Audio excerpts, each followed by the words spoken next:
Hi, it's Bruce. It's Saturday, January 30th, and it's cold out there, so I got the cashmere sweater on here, trying to keep a little warm.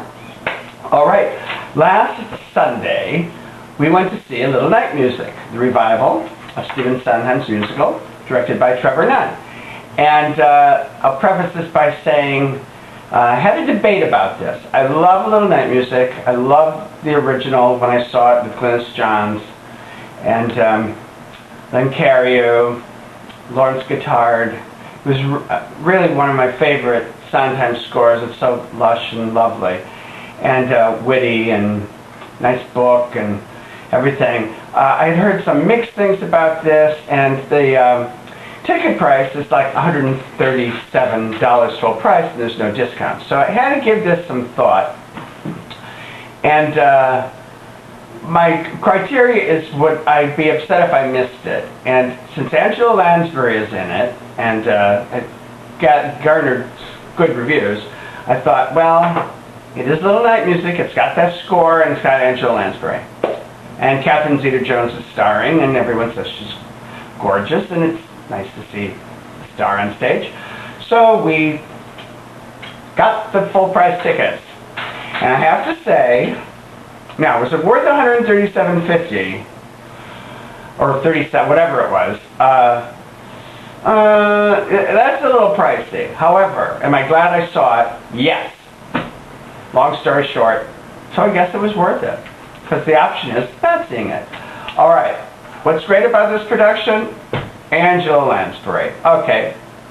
Please, if you have doubts and you've got the money and you're not sure, oh boy, is she wonderful. So glad to have seen her last year in Blithe Spirit, and she's just perfect as Madame Armfeld. She's really worth the price of admission. I liked this production. I wasn't bowled over by it, but I liked it a lot. It's the score is great. It's beautifully sung.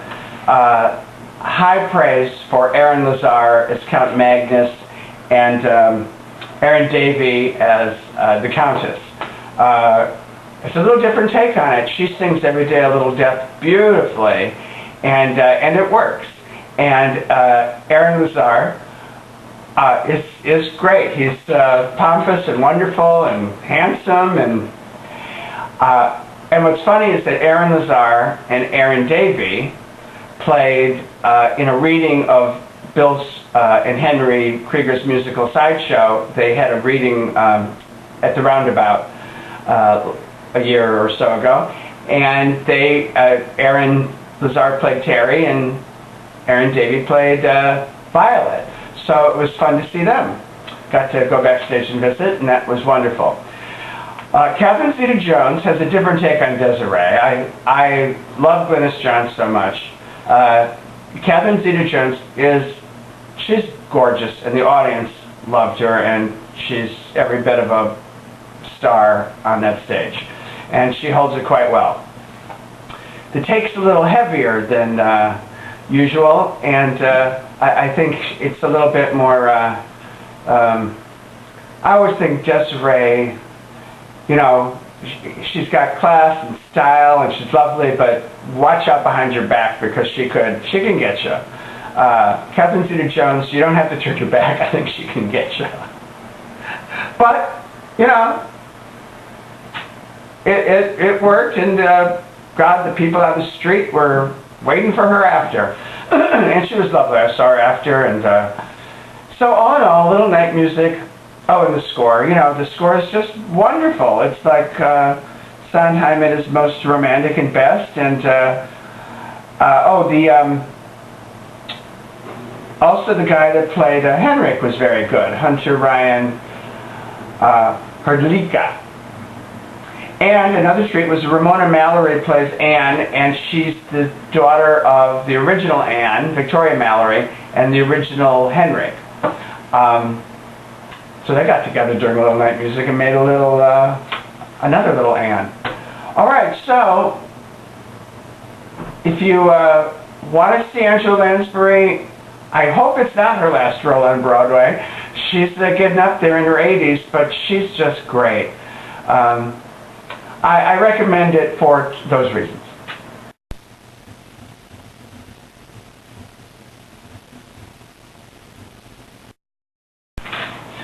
Okay, last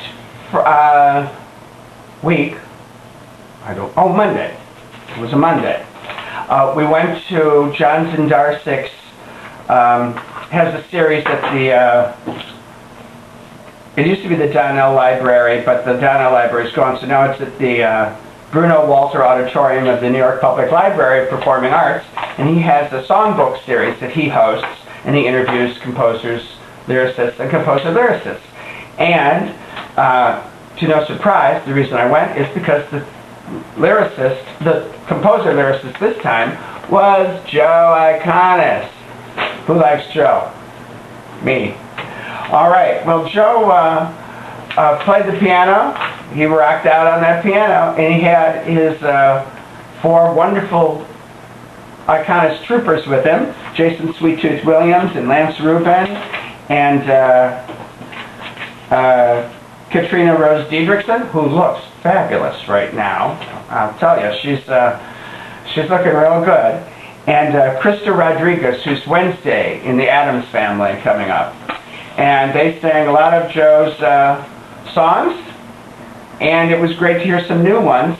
Joe's writing a musical, can't remember the whole title right now, but it's got a title and it's called like the Spaghetti Western Musical. So that's going to be at Ars Nova in the spring, I think. So I'm looking forward to that. So look forward to a new Joe ICONIS show. It's always a treat. I guess you always wonder why I'm going to see Joe, and I posted a picture right before I started this of Joe and I, and if you haven't heard me talk about Joe before, I only met Joe, it wasn't even 2 years ago, because I saw him do a benefit at a Barack Obama benefit that Bill had written a song for, and I thought this guy was incredible. I actually contacted him on MySpace or Facebook or something, and he was very sweet to contact me back, and we've become acquaintances. I will always be a fan, and but I'd like to consider him a friend too now.